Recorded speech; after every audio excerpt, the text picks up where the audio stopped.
Welcome back to Nostalgialand. Let's play that bump. Let's get that bump. Ping, ping, ping, ping, ping.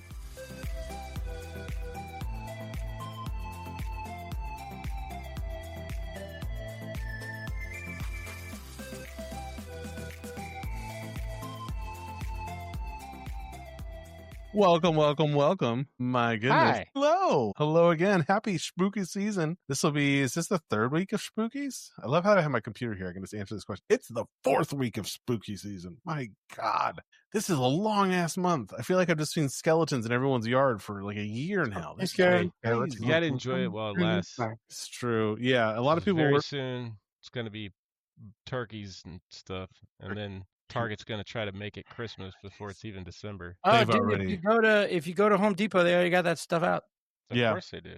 Actually, I went to my daughter was walking through there, and she sees there's like a 5-foot Mickey Mouse that sings Christmas carols, and she's like, Mickey Mouse, and then she turns around, there's a Goofy, and she's like, Goofy, and then it's Santa Claus, and she goes, Grandpa. For those of you who don't know, her grandpa looks like Santa Claus. He has a great big bushy beard. He's got a big old beard. He's a very calm disposition, when you meet him. Anywho, so welcome back. My name is Matt. I'm, of course, joined by Trey and Tyler. We are Nostalgialand. We talk about everything from 80s, 90s, early 2000s, and today, anything we're kind of passionate and nostalgic for. So come on in, take a break, sit down with us, because today, like the title says, we are rewatching the better sequel of most sequels. Like I think I said that last week. Ghostbusters Ghostbusters II, 1989, 5 years after the first one and My Birthright movie. So they said, hey, Matt's getting born. We should release the second Ghostbusters so that he has something really cool to talk about in 36 years. Ghostbusters 1 was in 1984 when you were born. They were like, hey, Tyler's coming around. let's release one of the best movies of all time. Yeah. Someday these guys are going to have a podcast. Let's release these. Someday they're going to want to talk a lot of shit about a lot of movies that they grew up with. Here we are now. So yeah. A good sequel, but in my opinion, inferior to the original. Because the original is so hard to top. Yeah. Of course it is. But how could you make a sequel that's better than Ghostbusters? Like, it's one of the best. And the advantage that Ghostbusters, the original, had over the second one is it wasn't trying to follow the cartoon that was super popular at the time. Oh, that's true. And they didn't there's no the joke that Bill Murray has in the first one that's so great when he's like, yes, this man has no dick. Like, they can't do that in the second one because of the cartoon, and they're more fashioned after the cartoon. Like, Slimer completely changes his look. Yes. And they kind of cut a lot of his stuff out, but he's super fat, and he just stuffs his face. He's eating Rick Moranis' lunch in the firehouse. He doesn't try to eat them anymore. Right, exactly. No, and he was stuffing his face in the first one, but it was like in a spooky, scary kind of way, not like a he's like their dog. Yeah, he's like a mascot. Well, wasn't he he just hangs around the raiding firehouse. the bar in the hotel in the first one? Don't they find him bar like and like bar? the food cart, and the a la cart. carte. Yeah, he's the first one that they catch. He's the first one that flies around. They're like, and they're like, what was it? Did you get it? And he's like, oh, we just got it right here. They start charging the guy, and he's like, that's ridiculous. I'm not going to pay that. He's like, oh, well, we'll just put that right back. Yeah. He's like, I loved this one, man. And rewatching it, honestly, there were some more moments in this one that I was like, oh, that's pretty spooky, dude. Like, I don't know if they just figured it out, but I know it's PG, but even still, I was like, dude, that's a little creepy. And I was looking over at my kid, and I was like, are you all right? And she's like, yeah, that's not bad. She's like, I can see it's really fake. And I was like, you have no imagination. Also in your closet, got you. Spoiled rotten with these graphics and the CGI. Yes, it is. So before we begin, I did want to bring a couple things up to you guys. I wanted to some things that I noticed this week. So every Halloween, I think we're all big fans of The Simpsons. I think that also our birthright. But they do all the Halloween specials. So I was watching a Halloween special, and then like an episode or two like after or before that is the one where Homer Simpson is like, I'm gonna gain a bunch of weight so I can go on disability. And so he starts going. They're like, okay, you gotta eat this, and they go to Dr. Nick. Hi, Dr. Nick. And then he has to he figures out anything that causes paper to go see through or clear is something you need to eat to gain weight. So they're sitting at Krusty Burger. They take a burger and they start rubbing it on the walls and they start seeing through the outside and a bird comes through. But anyways, the big thing that I was like, oh, holy shit, this is bad, is he's just trying to get to 300 pounds. Homer Simpson to be clinically obese to the point that he gets like, what's that called? He gets a check and he gets to work at home. Disability. Obese. You're talking about morbid obesity? Yes, is 300 pounds. Nothing. That is He's also like nothing. 5'4", so I imagine that's it. Yeah, I imagine Homer Simpson must be like 5'2", because that to me would be like 300 pounds on a 5'2" person. That's be like a 300-pound little person. Like that would not be good. That would be very bad. Now we have a show about people who are double that amount of weight. Easily double that amount of weight. Life. Yeah. Yes. Remember the Learning Channel? It's what TLC used to be called, the Learning Channel. I mean, that's technically still what it's called. Yeah. No, man, I think they legally changed it. The Learning Channel operating as TLC. Brought to you by viewers like you. Yeah, they're like, right. we can't claim to be learning anything on this show anymore. Brought to you by Lard. Honey Boo Boo. Dancing. Dance moms, everything else. Yeah, we're not. How much crap can we fit in this house? Hoarders. Extreme hoarders. Buried alive. Buried alive. Hoarders buried alive. Yeah. Oh my gosh. Talk about another horror show. That show gives me anxiety. That makes me want to, like, I don't have a lot of stuff. As you can see, that makes me want to throw things away. But yeah, so the other thing, and this is not my original idea. This is something that somebody sent me, and they were like, "You need to talk about this on the show because I think this is a problem." Since it's spooky season, the Monster Mash and the song we all know and love as the Monster Mash. Yeah, it doesn't have that great of an orgy. It's an orgy. It's an orgy. It is. They're doing the mash. They're absolutely doing the an orgy. They're doing a white smash. I pulled up the lyrics and it's the second verse. From my laboratory in the castle east, wow, to the master bedroom where the vampires feast. You know. Yeah, they got to get that vitamin D somehow. The ghouls all came from the humble abodes to get a jolt from my electrodes. They did the mash. They did the monster mash. The monster mash. It is with. They did the graveyard smash. It's like Poker Face. If you look up the lyrics to Poker Face. Yeah, let's not. Yeah. No, we talked about this actually. I've been saying that for years. I was saying that for years. Go back and listen to our old episodes. Just musicians trying to get past the censors. Like, hey, what can I get past it?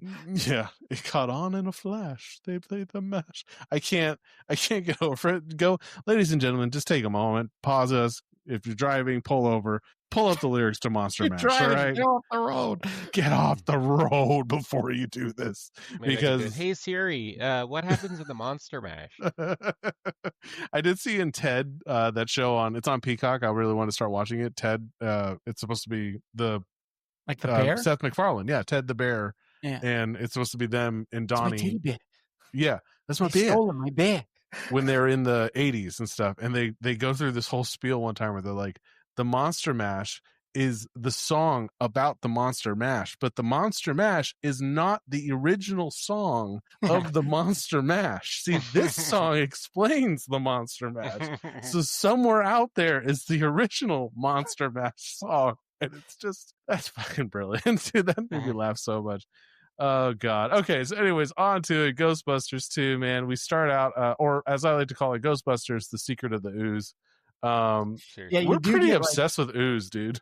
In retrospect, you do get like Ninja Turtle vibes from this thing. Hey, we're going to the sewer and there's ooze. That's one of the. I mean, Bill Murray had a lot of problems with coming back to Ghostbusters, but one of his biggest issues once the movie was done was how the ooze is like the central character of the whole movie, and the Ghostbusters are kind of background. To the ooze. It does take kind of like a hard turn. You're not really sure who to put focus on. Like, it's sure that, like, okay, there has to be a thing, like a catalyst that pushes the evil villain or does something, but the ooze definitely became a central element to it, and there was a lot of focus on it. Like it has more screen time than the actual villain, but we can get to that. Anyways, he talked about too how like the special effects kind of took the movie over. The actual villain's caught in a painting for 85% of the movie. I'm trying to actually look up when he actually comes out. I'm scrubbing through as we're watching here. Oh my god, it is way towards the end. Yeah. When Vigo comes out of the painting? Yeah. When Vigo actually like emerges. Yeah, it's the climax. It's not till there's only 20 minutes left in the movie before they actually like. No, the only reason I laugh at stuff like that is because the main villain of this movie is a goddamn pedophile. Like, this gets dude. He's trying to be reborn as the child. Sure. He's trying to come inside him. Wait a minute. There it is. He's trying to molest the baby. I want to enter that child. The premise is odd when you argue it that way, because it definitely has its problems. Have you seen those things where it's like explain a plot of a movie badly, and it's like main villain and side character can't steal for pedophile. Right. Steal baby. It's Gordon trying to steal baby for pedophile. Baby from pedophile. Oh, Lord. Yeah, so anyways, we're catching up. I love the way this movie starts, though, because you're just kind of catching up with everybody. It's been 5 years. I mean, the hit of the first Ghostbusters is huge. So the movie starts, it opens up with Dana walking with pushing a stroller down. Dana, sorry, not Dana. Dana. Pushing a stroller. Oh, that's right. That's why I'm thinking about that. Still Sigourney Weaver, which I love that every like original person came back and was like down for it, because if you tried to replace any of these people, this would have been a complcomplete flop. There were talks of replacing Bill Murray with Ben Stein. Shut up. Ben Stein is in the movie though. Yeah, he's got a cameo in it, but because Bill Murray is part of the reason that it was 5 years between the first and the second, and why there was never a third. Until Dan Aykroyd and Harold Ramis were trying to get a third one going. But Harold Ramis, we talked about this before on one of our other episodes, but I think the maybe first on episode. the Ghostbuster, where they had a big time falling out, Bill Murray and Harold, on this movie, and they didn't talk really for years and years. I'm surprised they didn't just like kill him off. Well, that was one of the stipulations for if he did a third one, and he knew they wouldn't, so he kind of had him. So you're saying the stipulation was that Bill Murray would be killed if they made a third one, that he would be a ghost? I don't know if he would come back and they would die in the movie, or if he would have been killed off, like, in between. Isn't that why Harrison Ford did the new Star Wars movies? I think it was part of the contract, part of his agreement for coming back. He wanted to die since the very first Star Wars. Yeah, he was in interviews and he's always like, I thought Han Solo should have died. Dude, we would have never gotten I love you. I know. No, Family Guy does it better. Go fuck yourself. No, it's I love you. Fuck off. Fuck off. Yeah. Oh, they don't make those shirts. What the hell? Yeah, seriously. You won't see that at the Disneyland Wars place of stars and Star Wars. So anyways, so Dana's walking down the road, and she's pushing a stroller. Very nice. Like, this is like the Bentley of strollers, man. I was like, where are people buying these things? Yeah, it was like the stroller and Peter Pan in it, Hook. Yeah, that's the one. Peter. So she's walking and she accidentally rolls over the ooze that's coming out of the sidewalk crack. And it's called the slime, because that's what they call it in the movie. Oh, they call it slime. You're right. Slime. It's the slime. I want to look up when Ninja Turtles 2 came out, which I think is 91. So it's the slime. Slime comes up. She rolls over it, and immediately the stroller gets possessed and runs off without her. The one problem I had with the scene actually has nothing to do with anybody who's actively playing in the scene. It is the woman in the background who's in full ski gear, who I guess is heading to that mountain in Uptown that no one mentions. New York, man. It's cold, but she's in it's full ski gear with skis and the sticky things. I don't even know what you call them. Look, I'm doing for the ski poles. Is that it? Ski poles? Yeah, they're ski poles, and I've never seen snow. Just as a caveat to that, I think for people who've listened to the show enough, they know where my education lines. where it lines up. It's not practical, folks. I'm sorry. I know words. I know. Yeah, I know some of these words. I know some of these words. But yeah, so that kind of kicks everything off. So Dana has this horrible experience where her baby Dana. I'm gonna say. Keep it up. I'm going to start putting money in a jar. That's going to be like the tagline for the episode. Like, Dana. Ghostbusters, the Dania Barrett story. Parentheses I like yeah. But that kicks us off. That's what happens is that she has this paranormal experience, and that's kind of, she then goes to, you know, seek out why this happens. But it's great how it rolls out that you think, oh, these are the Ghostbusters. They're still like the most popular, cool people. They're successful. No, they're not. They're doing children's birthday parties. Yeah, they're completely defunct. It's actually super depressing. It is.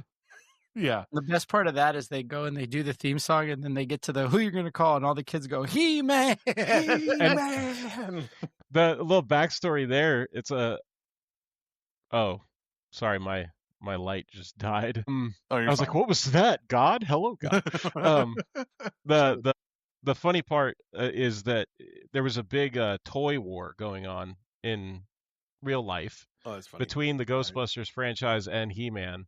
And so it was kind of like a nod to all that, and the He-Man cartoon was going on at the same time as the Ghostbusters cartoon, and I think the cartoon was called The Real Ghostbusters. Yes, yeah, because there was some weird knockoff one that like when the success of the Ghostbusters first one came out, they're like, oh, we're gonna have our own cartoon show, Ghostbusters, and it had like a monkey and a dune buggy, and like really like it kind of referenced and stole some ideas there. Dune buggies, yeah, yeah, those things are intense. Hold on, Trey, get up to your mic. Let me hear you again. Say hello. He was whispering. Okay, there you are. Oh, you're whispering. Okay, I was just making sure. I was like, oh no, we're losing Trey. He's doing it in the background. No, just my light, everybody. No worries. I was like, I could probably plug it in, but whatever. No, you're fine, man. Yeah, you gotta get to clapper. If you want to come see how Tyler looks, come check out our YouTube page at Nostalgialand.podcast. You can watch me change formats. Yeah, just contrast. Mid-sentence, dude, that freaked me out. I thought I was having a stroke. How many podcast hosts does it take to change a light bulb? Hey, this is no light bulb, okay? This is like a fancy dancy, like, this is a real deal light. We have some production value, okay? Even though I am on my iPhone because my laptop took a shit right before we started recording. It's pretty incredible that I could do this on my phone, though. I gotta give it to him. Quick, someone keep bailing water. We're gonna save this sinking ship. Seriously, let's keep bailing. No, I loved it. One of the funny little cameos there that I thought, oh, this is really cool that kid. So Jason Reitman's, who is the son Ivan of Reitman, the director. Ivan Reitman is the kid who's like, hey, my dad says like you guys are kind of full of shit, like you don't see ghosts and all that.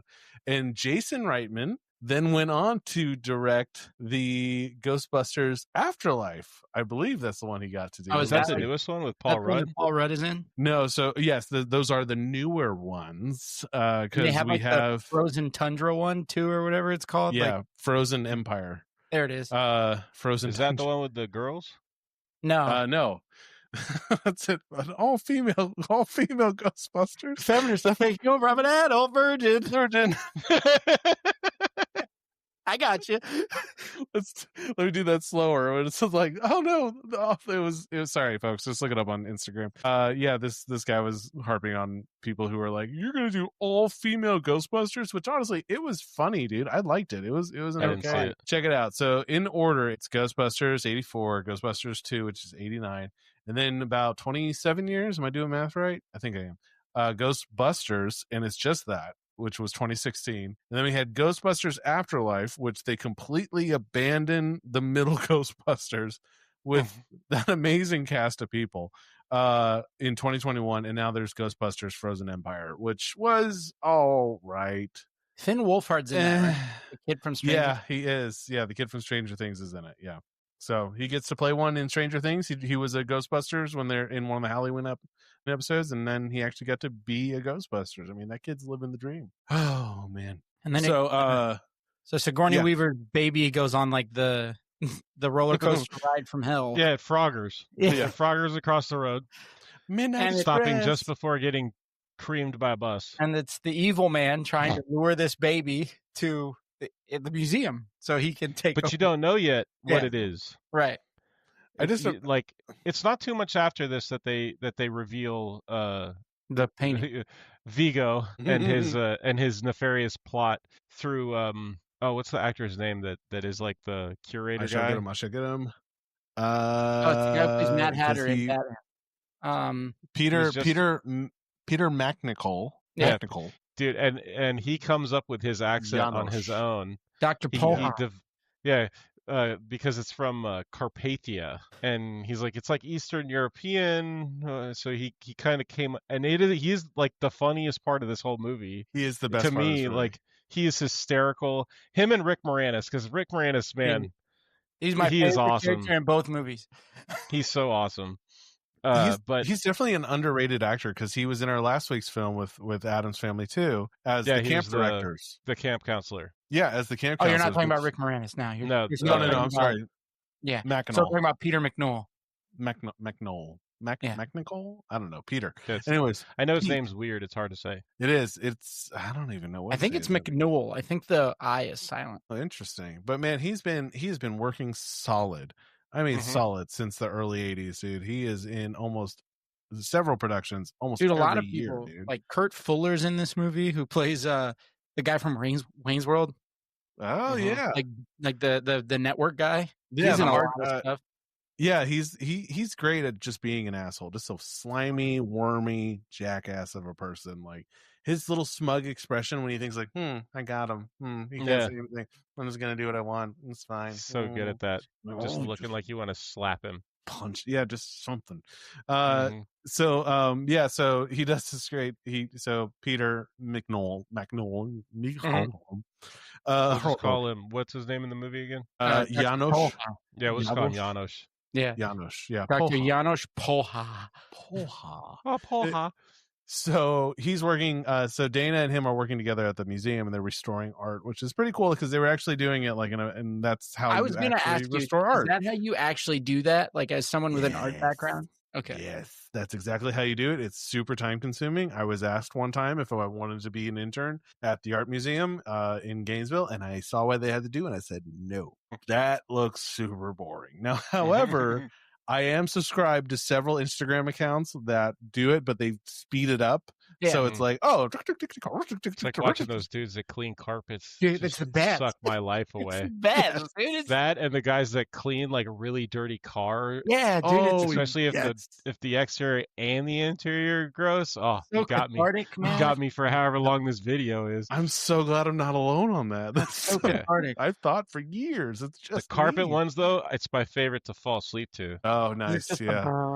Yeah, you get to like. But it's also kind of ridiculous how dirty those carpets are. Like, I'm sure they play that. Dude, that guy's going to like dumpsters to find. Okay, and then he's going to like landfills. Yeah, and then he has carpets. like mud outside of his warehouse, and he's still carpeting in the mud. I was like, there must be at least burying these at the bottom of a lake for like a year, and then like just seeing if he finds them, like magnet fishing the shit out of it or something. Yeah. So Janosch. So we find out he's got the hots for Dana, but he's got this hysterical accent that it's so hard to place, and you're definitely right. It is something he comes up with because it's very. He made it up. It's like in between like Swedish and Russian. It's like it's like towing the line between. It's this weird Eastern European thing, but he literally came up with the accent himself. Came in, they started working, and Ivan Reitman was like, "Yep, perfect." Awesome. Like, you nailed it. I mean, he does it so great because it's not just the accent. He has such an attitude, like a little kind of like, I'm a little sassy guy, kind of like he's very smug. He's walking through the museum and he points at this woman and he goes, everything you're doing is bad. I want you to know this. And he just keeps walking. He's like, oh, yes, okay, carry on. Be very careful with that. Like, no one is on his level. And then he gets to Dana and he's like, oh, you're doing very, very good work there. And he plays off this it's the constant smiling for me with him. He's just like, yeah, oh, no. He's very uncomfortable. Very uncomfortable. Thank you. And that's where we get the great moment where I was like, oh, okay, this genuinely creeped me out as a kid. It still creeps me out now. Where he goes up and he's standing next to Vigo the Carpathian and he tells him, put it in the foyer, whatever it is, under the arches. And it's a simple effect, but just the head of Vigo starts pushing through the painting. And just the way that was done, it looked very practical, in my opinion. It reminds me of like Paranormal Activity, where they're like coming out of the TV screen. Yeah, super creepy. Still creepy today. And this movie's only PG. What's that movie we did where like the guy's in the house?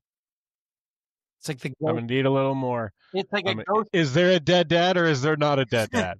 No, it's the Michael J. Fox movie where he goes. Oh, The Frighteners. Frighteners, yeah, the Frighteners, yeah. There's the guy in the house. Yeah, there's a guy with a face. He's got a nose. There's a dog that plays basketball somewhere. Is there a dead dad in this story? No, but there is a dead wife. Oh, that's horrible. Oh, I love you, Trey. Sorry. I would have done the same thing. Like, what's that movie we did with the guy and he does a thing? There's a dude and he's got hair. I watched it on a train. You guys wouldn't know that, but I know that. Yeah. I was very uncomfortable. Had several terrible bowel movements the night before. It was awful. It's funny, so it is like the Frighteners. Yeah, just that weird push, like how they went through the wall. Yeah. It's such and a then good effect. Dana goes to Egon, like who's working in like a university again, and he's studying the effects of emotion on the physical environment. And he has these two people behind one-way glass that they're there for marriage counseling, and he's slowly jacking up the temperature. He's like, I got it up to about 93 degrees. Yeah, and they've been in there for 2.5 hours. And as they're talking, the assistant walks in and tells them it's going to be another half hour. Would they mind waiting? And the guy blows up. He got like, oh, this is great. And the funny part is, he keeps the character so consistent through both movies, where it's the slightest change in emotion from Egon, and he's like so happy, like he like and then writes some notes, and for him that's like he just freaking won the Super Bowl. He's so excited. Then they go over to the other class, and the little girl has got the doll, and he's like, they talk for a little while, him and Dana, and they're talking about how the stroller just took off by itself, and could they take a look and whatever. And as they're talking, he like leans over to his assistant. He's like, let's take the doll away. The puppy. The puppy. Oh yeah, it's a puppy. That's right, it's a puppy. It's like, let's see what happens when we take the puppy away. Yeah. But she's in there and she's all concerned and she's freaking out, and it's a great way to introduce like their relationship status, where everyone is just kind of where stuff is, kind of landed, because I'm sure everyone, when they started this movie, they were like, oh, like I bet Dana and Peter are married, and Peter Venkman are married, and they probably have a kid, so this might be his kid. And then to come to find out, it's like, no. And she does a great, just kind of just a little monologue of like, I got married and I had Oscar, my baby, and I thought, we got divorced, and then I thought, okay, maybe I might give Venkman a call. And the moment, like you're talking about, the subtlety of Egon is when he goes, she asks him, like, does Venkman ever ask about me? And he goes, no, and then scans her to see if that was like an elemental change. Yeah. He looks is she happy? Is she not happy? And it's like, because it's a great control, like, or not a control. It's a great, like a variable. Thank you, to add her into the experiment. And I was like, oh, it's logical. I was like, he did that on purpose. Because I was like, well, let's just make sure this thing's actually working. It's the pointer. Oh my gosh. So she asks, for Stance and Egon and Zeddemore, well, Winston, they just go by Winston, to kind of start looking into it. And so they go off to his bookstore, because they talk about how they don't really talk to Peter very often. And then because he has a late night, like a Nick at Night style show where he interviews people who think they're psychic. Right. He's got two people in the chair who are like, when's the end of days? And one of them's like, it's the end of this year. Yeah. And December, New Year's. New Year's. And then the other girl, she's like, it's the end of the world, February 14th, 2016. 2016. And then his only response is, Valentine's Day, bummer. Such a Bill Murray line. Valentine's Day. And so then he goes off the air, and he's like walking through, and he's like, where do you find these people, man? He's like, well, nobody really wants to come on the show anymore because everybody thinks you're a fraud. He's like, I am a fraud. And then the mayor walks through, and you get your first interaction with the guy you said is just so good at being a douche, because he's trying to talk to the mayor. He's like, he's an old friend, and I want to say hello. And he's like, don't touch him, blah, blah, blah. He was running for governor next year. And he's like, I'm a voter. to lie to me and kiss my butt. He like puts a hand up on him, like because he's like, "Hey, Mayor, good to see you." And like this guy comes out and like stiffs arm him out of the way and be like, "You gonna talk to my guy? No, you're not talking to my guy. He's up for election." He's like, remember when you got sued by the city? And he's like, well, we did a job for the city a few years back and they stiffed us on the bill. We're still waiting to get paid. I'd be pretty pissed too, actually, about that, because they should have set him up for at least 5 years of work. Well, and then when they go to the firehouse, you find out that they've been sued by like every municipality and every like individual like city has sued them in the state of New York because of the damage that was done by Gozer. Gozer, the destroyer. Are you a god? No. You did. It helps if you go back and just watch both of these folks. So he finds out that they're going to Dana's by grabbing Dan Aykroyd's ears and like twisting them. Yeah. It's interesting too that I forgot to mention when we were talking about the Jason Reitman being the kid who talks smack to him. His daughter Catherine is holding the puppy. Oh, that's funny. No way! Did Oscar hit it too? Did we go 3 for 3? No, actually, Oscar is twin boys who are now like graduated college. And they're like in their 40s, 30s. They're 37. They're my age, dude. But yeah, that's exactly right. But maybe 38. I could have been that. They've had to film. Yeah. But they're the nephews of John Denver. Yeah, I just saw that here on the database. Yes, John Denver's full of sunshine on my goddamn shoulders. John Denver. Like my country music award.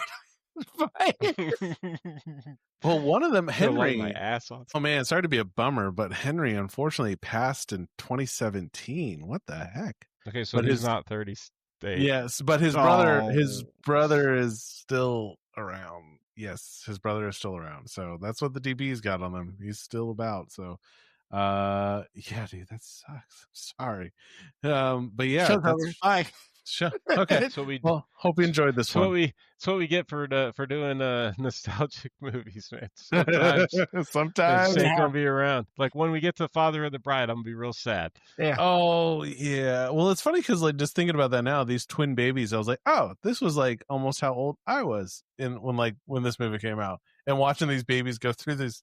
Go through this spooky movie and be like, oh, that could have been me. Oh, that could have been me. I could have been the spooky baby who gets taken away by the spooky man. I'm raising my kid. Then they investigate her apartment and they find out like. Well, they don't. We haven't gotten there yet because she goes home. Oh yeah. And she's like, oh, Oscar, I'm gonna give you a bath and then we'll go to sleep. And while they're in there, like getting all ready for the bath, the slime starts coming out of the spigot, and it's so gross. Did that happen before? Because they haven't. They haven't found the Ripley.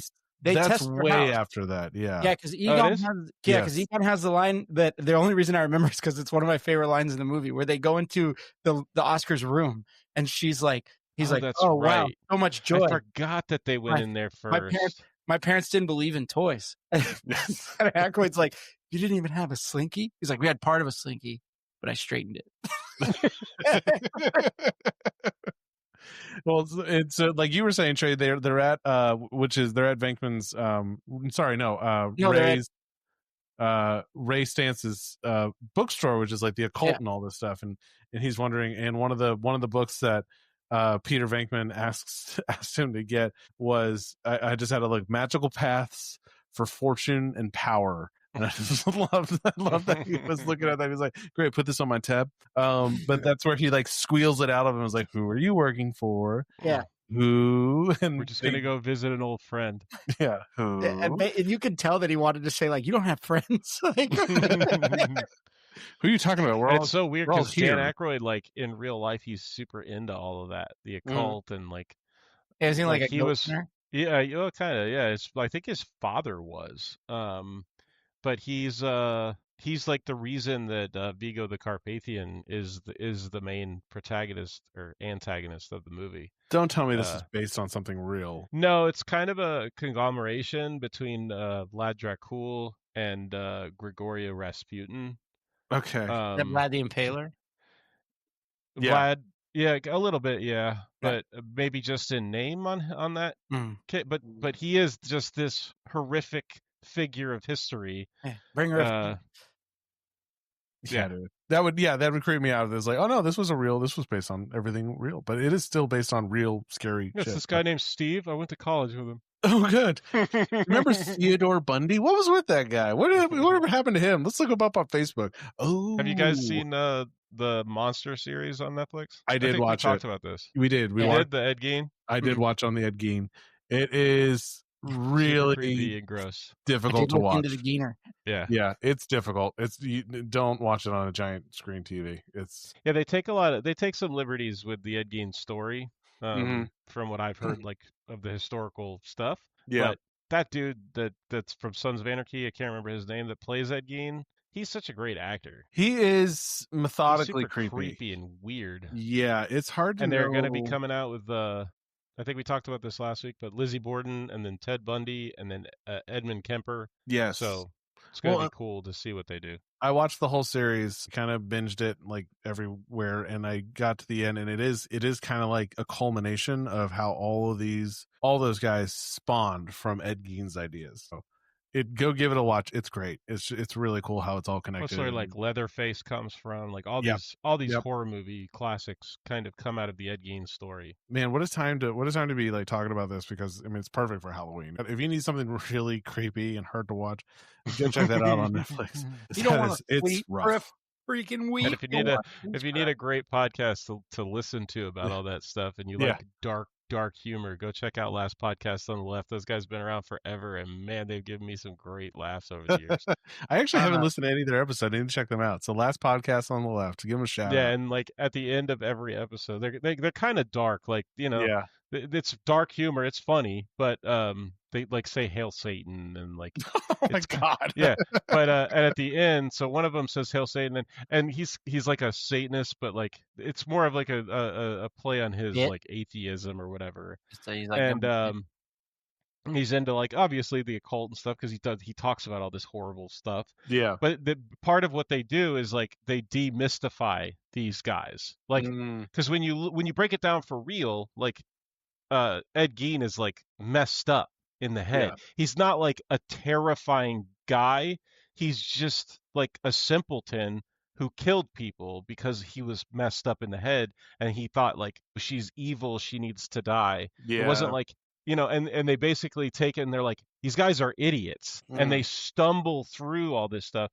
There are exceptions to the rule. Like Ted Bundy was kind of a terrifying dude. Like, he was very methodical and did horrible things. And the only reason he ended up getting caught in the end was because he went into a berserker mode and like went crazy at Florida State and killed a bunch of girls in a sorority house. Oh yeah.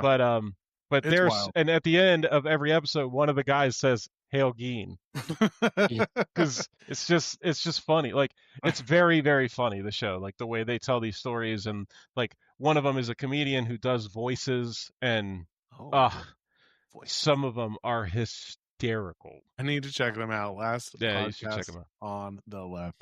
So after they basically twisted out of stance to give them where they're going, they said, we're going to Dana Barrett's. And so I love it that they get there and like they're all kind of walking through, doing their thing. They're and like, hey, how are you? Hey, how are you? Hey, good to see you. She's about to close the door, and Bankman just like busts through, and we go like, well, you told you wanted me back, and I guess I accept that. he just immediately, it goes into like, I have needs, I have feelings, like I need to be loved, I need to be cared for. It's just hysterical. Like I can't imagine that was in the script, or that was just Bill Murray just riffing. Just riffing through it. The baby, he's like, well, he's ugly. Was your dad ugly? But anyway, the apartment is clean. Like, there's nothing wrong with the baby. They don't get any readings in the room. So he's like, oh, show us where the bassinet stopped. I want to see where the stroller stopped.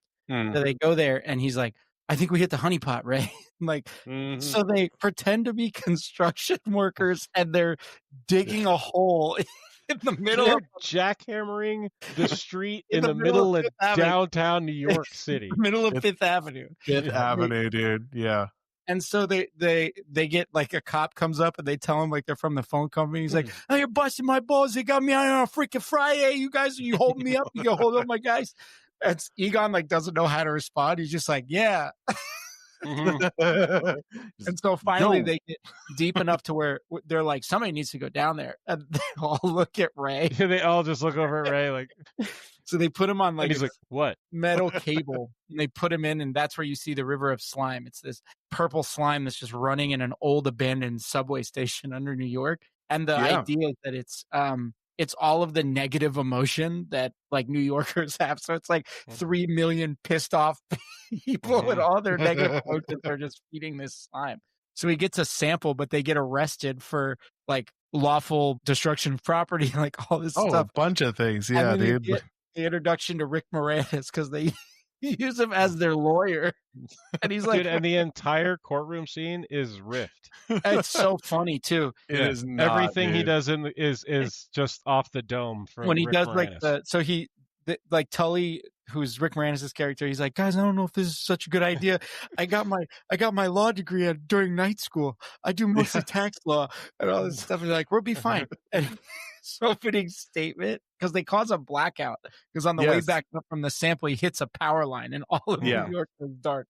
And he's like, Your Honor, ladies and gentlemen of the audience, it's not really fair to call my clients frauds because, the blackout affected everybody. I was in an elevator for 2 hours and I had to make the whole time, and I don't blame them because one time I got turned into a dog and they helped me out. Okay, bye.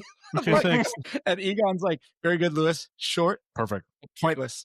So funny, man. Nothing So would have been funny. better if they tried to replace anyone out of that. Like, he's just so Rick Moranis is so perfect as that guy. Mhm. He's hilarious. But part of the blackout is in the blackout is when Vigo emerges Yeah. and he Mhm. turns He Johann hits, He hits Jonas with the death stare. Poha. Yeah. Poha. Yeah. He hits him with the he death hits him stare. with like the fucking lightning bolts out of his eye howls. Yeah, he does. And he's like, "Command me, oh Lord!" He's like bending down, and he's That's the super funniest part to subservient. me is how he's getting like kind of possessed by Vigo a little bit. Yes. But he's just so excited and happy the whole time. And he's like, but can I ask you one thing?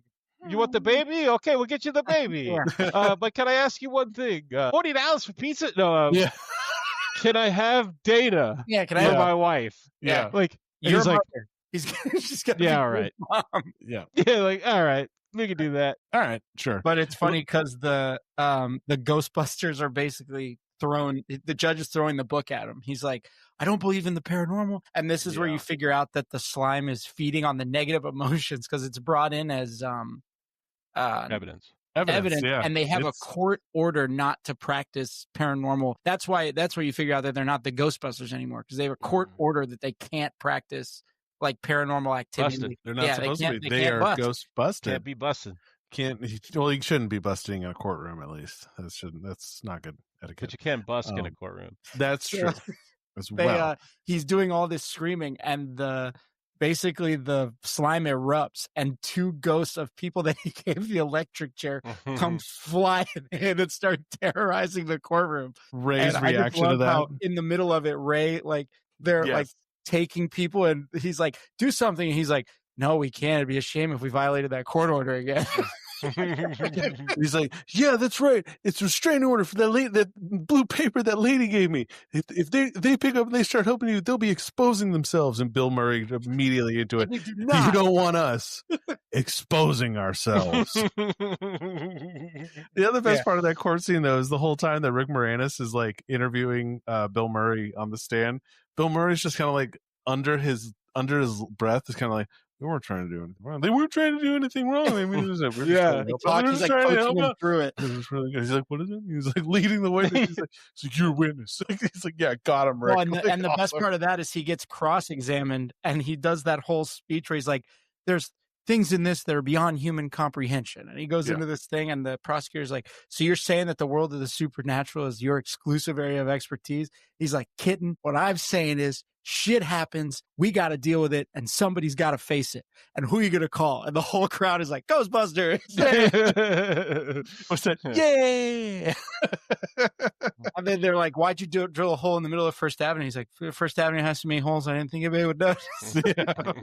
Oh man, in New York, you touch anything with their roads, or like one time I bumped into a trash can and I almost knocked it over. I was trying to take a picture or something while I was walking like an idiot. And man, this cop on the corner just went, "Hey, look around, buddy." And I was like, "All right, oh yeah, sorry," because he's like, "Don't even knock over that trash can, bro." I was like, "Okay, all right." Yeah. Yeah, they take all that seriously. They're gonna. So then, notice. after they capture the two ghosts, you get the scene of them like putting all their stuff. They're like the gearing up scene, like the Batman suit scene, put everything back on, and they Without capture. nipples. Speaking of which, really quick side note, tangent. When this movie came out, it broke records for highest box office, only to be beaten 1 week later when 1989's Batman came out. Wow. Justice. With a side of spaghetti. What do you want for dinner, honey? So they basically, you get the montage of them, and it's like, "We're back, baby." And what's her name? The receptionist. You get Janine. Oh, yes. You get a shot of her, and she's like, "Ghostbusters, how can I help you?" And she looks like, and they changed her style. Yeah, she looks like Edna Mode with Ray. Incredible. It's like, yeah, they changed her style to fit the cartoon version. Yeah. She gets into it too. Like, it's hilarious. That she's like, awesome Ghostbusters in both movies. We're back. Yeah. No, she's perfect character. She's so funny. And the funny part is, like, they're in a commercial for the Ghostbusters. It's Rick Moranis and her in the bed, and he's like, "Oh my God, this ghost is back. We're moving." And he's like, "We're not moving. He's moving." Yeah. He is. Who are you going to call? Her accent choice in this, Annie Potts, is absolutely hysterical, man. She's so funny. Wait, and is she the same? The montage, they catch like the runner in New York, and they catch all this other stuff, and that's when you start to get the whole Vigo lays out his plan. Like, I need the child, and he asks, "Well, can I bring the woman?" And so now the goal is to steal the child. And he's going to be reborn into Oscar's body. Yeah, and so Venkman asks Dana to go on a date with him, and Tully and oh my gosh, Janine. But the pink slime in the bathtub. That happens. I'm scrubbing to when that happens. That happens right after the court thing. Do it or before? It's got to happen before they go to her apartment. Yeah. No, because they go to her. They go to her house and check out her apartment, but it's before they go on the date. Yeah. No, this is after the court scene, because it cuts from the court scene to her like going to put the baby down and have a bath, and the ooze starts coming out of the. Because they go to. I gotta hear. Okay. They go to the court. They do the courtroom. After that, they do the Ghostbusters montage. Who are you going to call? And that's when they start running experiments on the ooze, and they're talking about it. They pop it in a toaster. They got in the toaster, and it took 4 different robotics guys to make the animatronics make the toaster dance and make it look realistic. Yeah, it's a brave little toaster.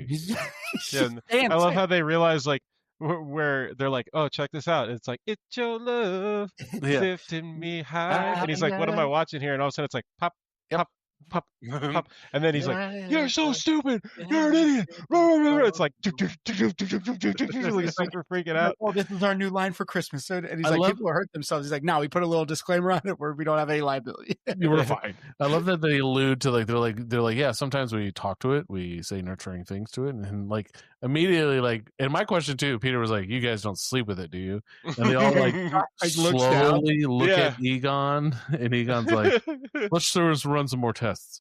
But yeah, so after the toaster, they go back. He goes to pick up Dana from or check her out at the museum where she's working. Yeah. And that's where she's like, "Oh, like this is this creepy ass portrait of this horrible person." Bill Murray's perfect timing of that. It was just like, "Oh, well, he just misses his kitten. Let's just paint one of those in right there, right here at the bottom. Let's put a kid." And Janosch again is like, no, so sorry, I ran on too fast. And he does the whole picture thing where he's like, "Give me mad, give me angry," and then he's like, "I've worked with better, but not many." Yeah, that's when they're all there checking out the painting, right? That is after bathtub scene. Yeah. After bathtub scene. So they go back to the museum after. Yeah. So then it's bathtub scene. With Venkman now. Yeah. So they're in the bathtub, or they're getting ready to go, and like the slime starts coming out, and it looks like if bubble gum was liquid. And it's just like it's like pooping in the tub. It looks like worm poop or something. It's weird. But then like it cuts away, and when it comes back, like the whole tub is filled, and all of a sudden like I'll never forget being a kid and that scene where the slime starts to rise out and it's got like this weird like mouth look to it, Yeah. and the whole tub is like bending and moving, and it's like, oh my gosh, and it's coming for them, and she freaks and runs out, and she goes to Peter's. I was pretty And terrified of she's like- taking a bath for a while after seeing that. Yeah. Oh my god, yeah. It Like, was- and like our parents used to put a bubble bath, and it was like pink, and I'm like, nah. No, thank you. Chill with that. You can leave that out this time. Yeah, it's gross. I was I like, got when it starts coming out the I'm faucet, diving in that. Let's go, dude. when And it, Peter puts the baby in the Joe Namath And he tells him, like, jersey. gotta learn self-control. Yeah, Yeah. don't soil Joe's jersey. he's like, I got this from a girl. We're not going to ask why she had it, Yeah, how she got it. how she got it. We're just going to enjoy it. But man, when that purple, like you said, when that pink slime starts coming down, I was like, I kind of want to touch it. I kind of want to know what it tastes like, but I also don't want to touch it. I don't want to, but I kind of do. It feels then it's while like a they're- nerve. And then he gets Well, while they're at Peter's getting her all safe and situated, the guys go to her place and they're checking out everything the that's there. apartment, and there's no sign or no rhyme or reason to it. After that, they realize like it's in the sewers, right? And they leave, and no, they go back to the museum to check out the painting, all as a group, as the Ghostbusters. This is the scene that they cut this side plot out, where when Dan Aykroyd gets up as Ray gets up on the stairs or the ladder, and he's taking the close pictures of Vigo's face, and all of a sudden he's like, Oh, he got hit. Yeah. With it, yeah, and basically like what the side story was that they ended up cutting out of the movie was he's possessing Ray, and there's a whole scene that they cut out where Ray, possessed by Vigo, is driving the Ecto-1 and driving it super crazy all throughout the city, and they're yelling at him to stop, and it ends up with I think Winston having to punch Ray in the face, and he crashes the Ecto-1, and that's where like at the end of the movie it makes a lot more sense when we'll get there, but like what Ray does in this scene, it makes a lot more sense. Man, But- that's great. No, I really wish that was still a part of so this. then, That would be like, great. Venkman convinces Dana to go on a date, and he gets Tully and Janine to watch Oscar. Like that's what he calls them over to do it. And they go on this date, but in the meantime, the other three Ghostbusters are going into the sewer, and they fall into the slime, and they all immediately like Wait, get out of each other. you can't jump that far ahead because this sewer scene is fantastic. This is where when you they're go going from down G to there. PG. Is this? When you're scene, going down there, and he's like, and Winston's like, what is this? He's like, it's old retired subway lines, like train lines. And he's like, do you guys hear that? He's like, what? He's like, it sounds like a train. He's like, it must be like above us or below us. And he's like, you sure? Sounds pretty close. And man, he turns around and that train is barreling down the tracks right at him. And the other two guys dive out of the way, and he just stands there screaming as the train passes right through him. And it's a ghost train. Yes. And Egon jumps out, and he's like, oh man, they look like the old 1912 whatever. Did you get the numbers on it? And he's like, oh, I missed him. Like he's like white as a ghost, like a black dude, like white as a ghost, and he's like, he looks like he just crapped himself. Oh, and that's he's so asking good. about the numbers on the train, and Ray says like, hey, there's a hole over here. I found it. And then that rolled up. Actually, that's based on real. There's real abandoned train stations. A lot of them have been like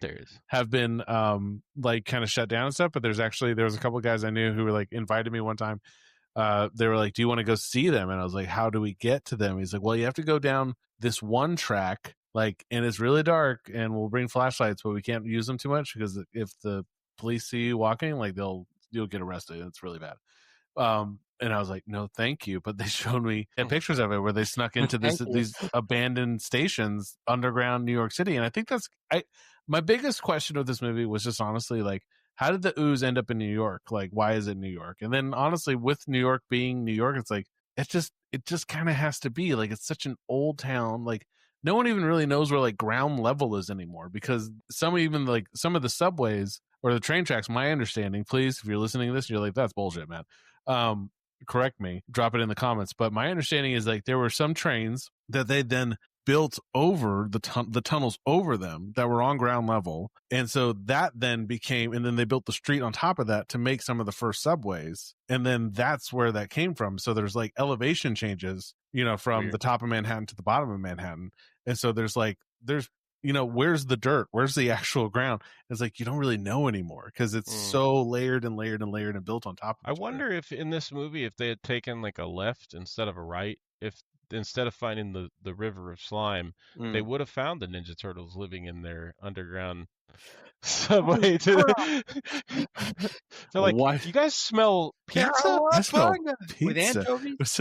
What's that? Wise man said something is divide, but never pay full price for late pizza. Pizza guy's got 30 seconds. 30 seconds. That's right. Yeah, Yes. well, then they find the river of slime, And and while they're on this date, yeah, well, they busted but this super he- nice he- restaurant. what's his name?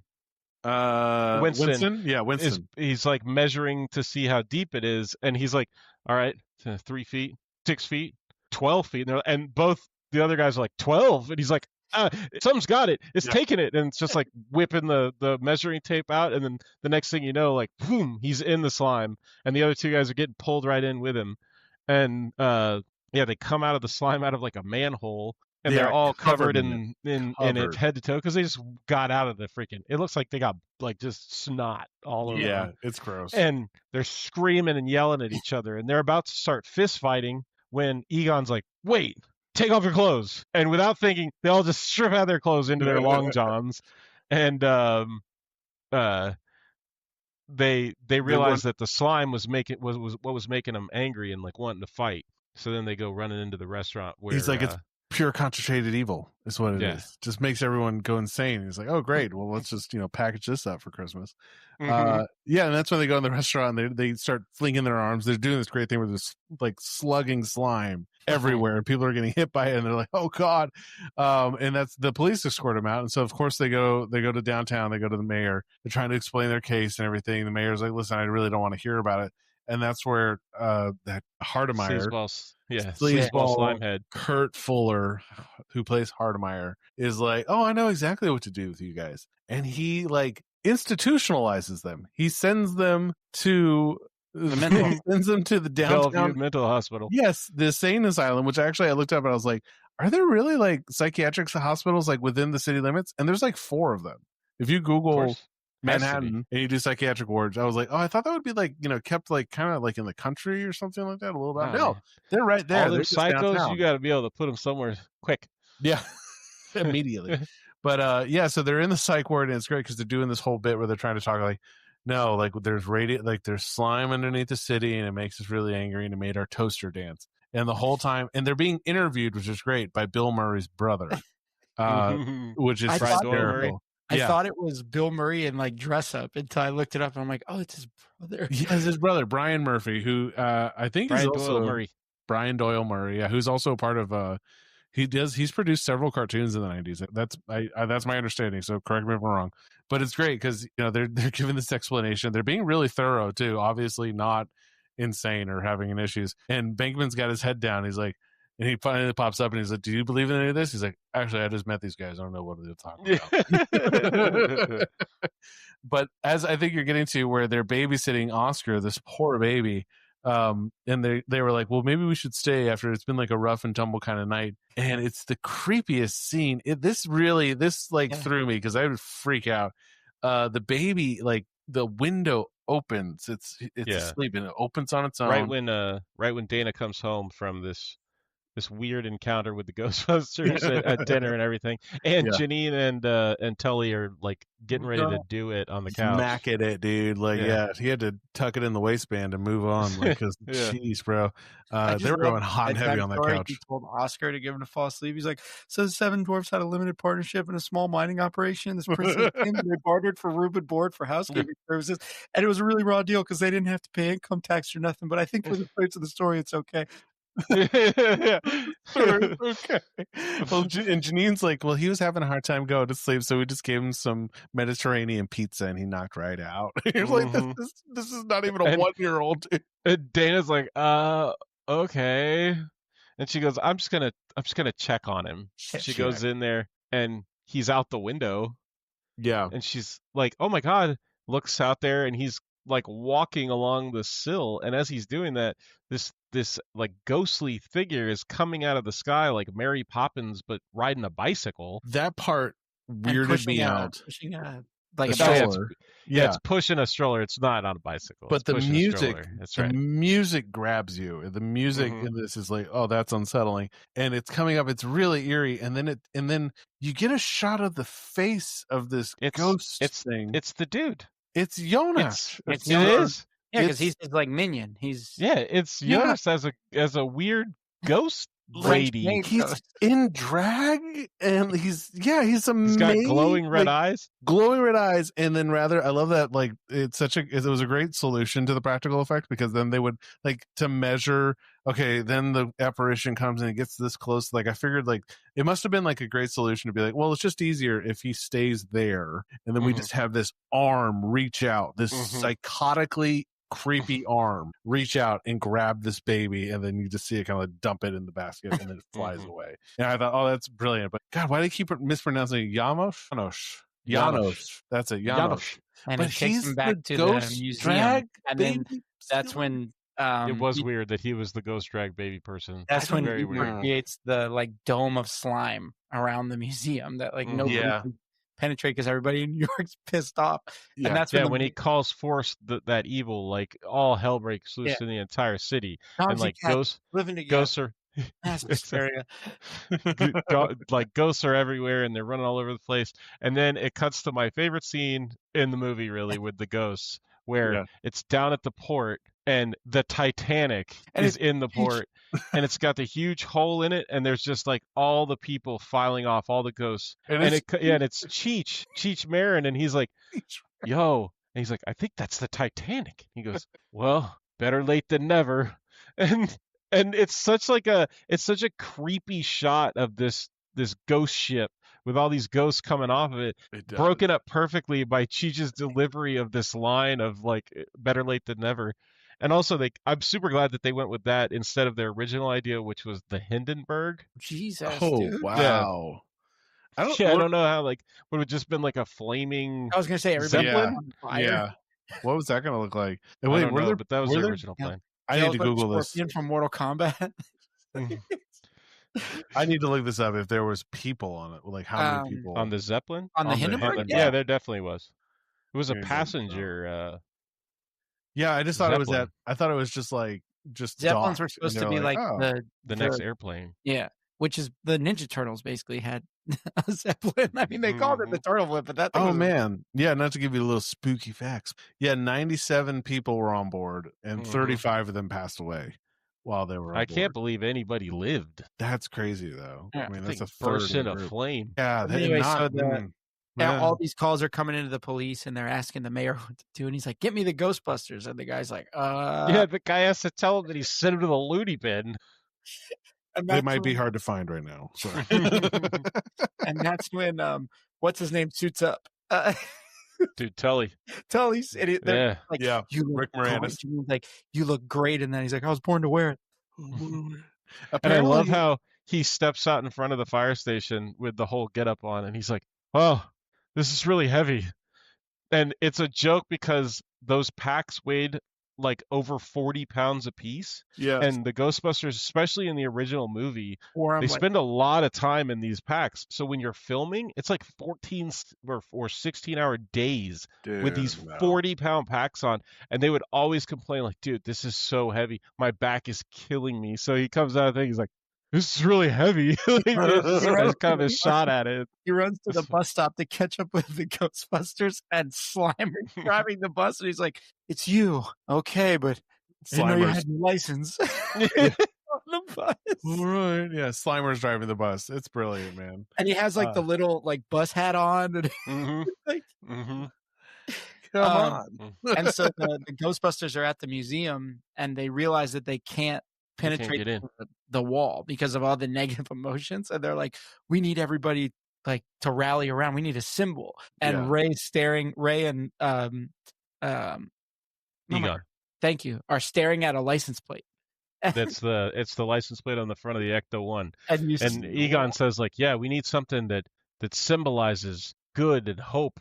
And he looks down and he sees it, and you could see Egon's face change. And then Ray's like, yeah, we do. And he kind of like bumps him, and then you see him look down too, and they kind of, something that represents liberty. Yeah. And then they all slowly get into it, and they realize they're gonna go and use the Statue of Liberty. Yeah, with the good slime. They sprayed the good slime, the clear slime, counteract pink slime. And they're controlling this with the first generation the NES Advantage. Let me jump back real quick, because we didn't talk about one of the creepiest scenes in the whole movie. Where after they go to the museum the second time, and Ray gets kind of possessed, whatever, and they do the funny scenes with Jonas and Vlad.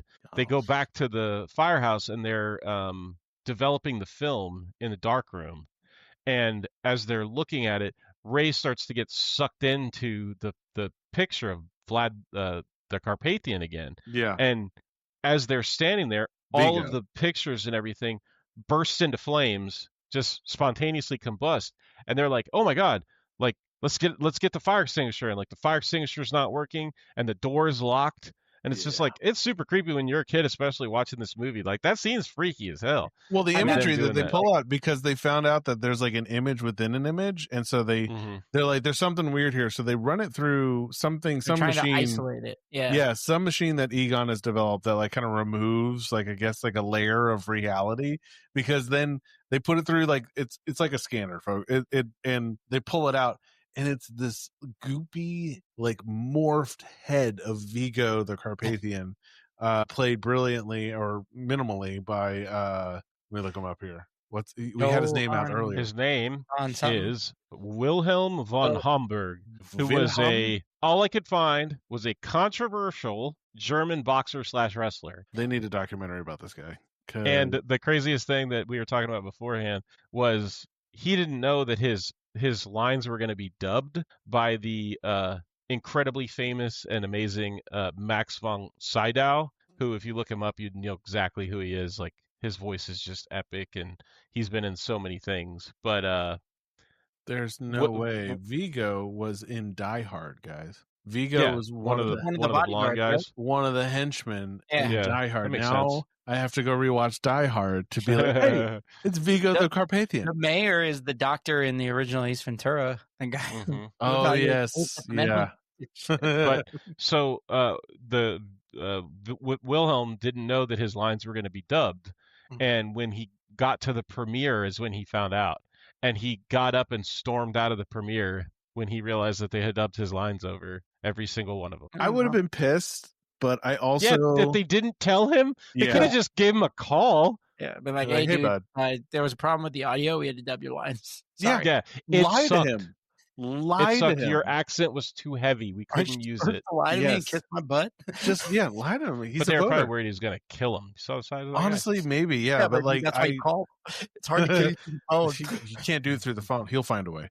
But yeah, I mean, honestly, he's going to be at the premiere with you. Life finds a way. Death finds a way too. But he's such a creepy, great expressionism. And this baby's on like the circle altar of candles, and you see like they're everywhere. His essence is starting to enter the child, like, and so that's when they're controlling the Statue of Liberty with an NES Advantage, and they're playing the "Your love it's lifted me higher," and they're walking through. It's like a parade. Liberty's walking through the thing. But how funny is it that the big symbol of American like freedom and like hope and all this stuff is being controlled by the Japanese? Because it's an NES. Nintendo ruled the world in the 1980s. Also with the Sony Walkman. Yeah. So they get to the museum, and the Statue of Liberty hits the top of the museum with her torch. Breaks the skylight out. It was hitting the B button on the controller, and they propel into the museum. And at this point, he's become like Dana runs over and yanks the baby, and you hear Vitor scream, but he's become like Vigo, but he's become like corporeal at this point. Like he has his old body, not his. Who are you? Who says that? Corporeal. Corporeal. What? Hey Siri, what does corporeal mean? You just gotta shove that doctorate. You're on your phone. You may interrupt us. I went to college for 7 years. Oh my god. Yeah. Oh man, I got my learn on. No. But so what does corporeal mean, you jackass? He's like human again. He's not like okay, cool. All right, cool. And he hits like all the Ghostbusters with like a freeze ray. And yeah, dude, he's got. I mean, this guy's been living in a painting for like, and they talk about his history. He was like 198 years old, and he goes, "Wow, he had a long life." And he goes, "Yeah, and an even harder death." Yeah. They stabbed him. They set him on fire. They drew and quartered it. Like everything they could do to kill this dude. Yeah. And he ends up in a painting with the power to come back thanks to a bunch of slime. That's what he says, though. He goes at the end of it, he's like, and right before his head died, he said, "Death is but a window. I'll be back." And it was like, oh, great. Okay. Yeah. Wait, did his head just talk? Son of a bitch. Apparently his head doesn't understand physics and where that comes from, so let's just roll with it. But and as they're fighting him, all the New Yorkers outside start singing Auld Lang Syne because it's New Year's. And the good energy is like poor God. And the good energy is like draining his power. So yeah. And then to stall for time, Venkman starts insulting him. He's like, "I've met a lot of dumb blondes in my day." But that's right before they're even singing. Yeah. He's trying to stop him from finding the baby that they hid behind the thing. And they had hit him with the power packs, the proton packs. And that's when he did like the and they just fly back. And they're all like being tased almost, it looks like. But they've got like all this negative energy running through them. So, excuse me. And they can't move, and Peter is laying there, and he's like, "Peter, you okay?" And he's like, "Oh yeah, I'm great, so much." But then he like moves his hands, and the stuff that was blocking the baby just slides away, and he picks the baby up, and he starts going to like put himself into the baby, and that's when Peter starts yelling at him to stall him. "You take the taco, buddy. You're coming back, and you came to New York. If you were smart, you'd be living the good life in Southern California." In Southern California's beautiful San Fernando Valley. Down in the Baja. I don't even live in the continental United States. Baja soda.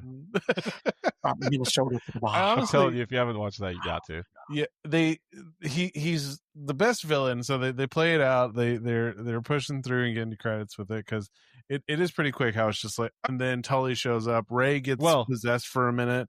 Yeah, the singing stops him, and he goes back into the painting. Yeah, but he's like stares at Ray. He's like freaking out in the painting, and then Ray gets too close, I guess, and he's got, and like it morphs him into the weird like ugly like head face. Yeah, it's his dying. That you see in like when they take the layer off and everything, and he looks all gross and everything. He's got like two giant pimples on his head, is what he has. Like radars. And then Ray turns around and he looks just like him, and it's like, oh, gross. Yeah. And they hit him with the positive slime. Yeah, Winston doesn't hesitate, blasts him with the positive slime as they keep shooting the positrons past him into the painting, and it like creates like a black hole thing and sucks Vigo through it. Exactly, that's where Soundgarden got the line from. Ooh. But that might be a good touch. Need that Soundgarden. And then Ray is like, "Oh, I'm so happy." And they also doused I love you. Giannis with it too. Yeah, they're like, "Oh, I love you. Can we be friends?" or whatever he says. So funny. That kind of sounds like Lars from Heavyweights. Oh yes, and I'm on the body systems. But it's kind of a weird ending. Is right as they're doing all of this and clearing all the negative energy is when what's his name? Rick Moranis is outside hitting the door with a proton pack, and it like disintegrates, and the whole city is like, "Oh my God, you did it!" Like, he's a hero. It's like, I'm a real Ghostbuster. He starts running through, but like the weird ending part of the part that felt like, all right, we're just trying to figure out how do we put like a solid period on this, because like this feels like an unopened like it. So all the Jello breaks away, which by the way, there's always room for Jello. It breaks away, flies off. Rick Moranis is like, oh yeah, I'm a Ghostbuster, yay! And they then turn and like, hey, this is weird. Come look at this.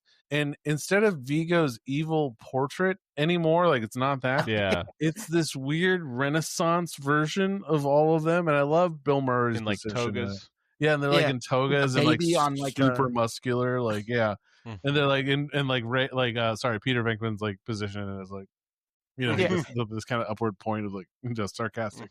I just, you know, I could see why, that didn't get the full kind of like, you know, the kind of love and attention that the first one got, because it felt a little unresolved in my opinion. Like, it's like, okay, but like, is he coming back? Like, did we really destroy him? Like, what was also the loss? That was what Ghostbusters 3 was supposed to be about. That movie never happened. Yeah, I guess so. As I would have loved it, because Vigo was such a scary character. I would have loved it if when they redid this Ghostbusters Afterlife in 2021, if that was the case. It was like, Vigo. Yeah, Vigo's back. Like, because if it took it all that and his head still stayed alive and he came back somehow in a painting, it would have been great if there was a moment if they had just like, and he got to be like a part of like the whole movie rather than we got to the last 20 minutes. And that's when like he pops out. I thought that was one of the cooler things about Ghostbusters 2 as compared to the first one, was how Vigo is present even if it's in the painting. Like he's a creepy figure even when it's just the painting, and Johan, or what's his Janusz is like Janusz is interacting with him and everything. In the first one, Gozer just shows up right at the end. Like they fight Gozer on the top of a building and it's like it's done. Well, Sigourney Weaver becomes Gozer for a little while. Yeah, but like the actual like bad guy like of the movie only really shows up at the end, and David Bowie, shows up at the end from the labyrinth. Hey, high top, sorry, or a flat top, whatever you call it. Yeah, I agree with that. I could see it's kind of like the same formula with it. Like the real battle starts at the end, because the rest of it was like every movie. Yeah, but you know, the rest of it was setting up. Setting up like, oh, these are the Ghostbusters. This is what they do. This is how like their technology works, and it's done very smartly. And it was so unique of a concept, you know, for a movie, that I think it was brilliant that way. The other film that I was thinking about, where it was like, okay, who like is X-Men, not Days of Future Past. First Class? No, not First Class. The one with it starts in Egypt. With the Apocalypse. Thank you. X-Men Apocalypse. Where he's throughout the whole thing as this menacing character, kind of building up strength, but it's more present, I guess. He's more like actively like engaging about it, not sending out henchmen for it, you know? Like, true, except for the fact that nobody cares about that movie. No, but even in the I wouldn't roll with that one. In the comics, even in the good cartoon from the 90s, Apocalypse is like a villain that you're kind of like, did we kill him? Or did we? Because like he exists outside of time. Like well, that's the thing about the most powerful enemies is like, are they ever really gone? It's like Kratos in God of War. Are there more gods that need killing? Yeah. I am Gabe. In fact, I got 3 games. No, how many God of Wars are there now? They're like 5. There's like 6. Yeah, he's gone through 2 pantheons, and the next one he's going to Egypt. How many kids? Look out! Wow. I wonder how many children he's gone through now. And just like, boys. He just that sounds so pedophilic. Let's not. It's Vigo. I mean, Vigo, dude. Vigo how many children he's gone through now. Yeah. Like, whoa. All right, that's been Nostalgialand for this week. Thank you guys for joining us. we never said it's a family show. We never said this was a family show. It is not. If your kids are watching, you better watch first and make sure it's okay with y'all.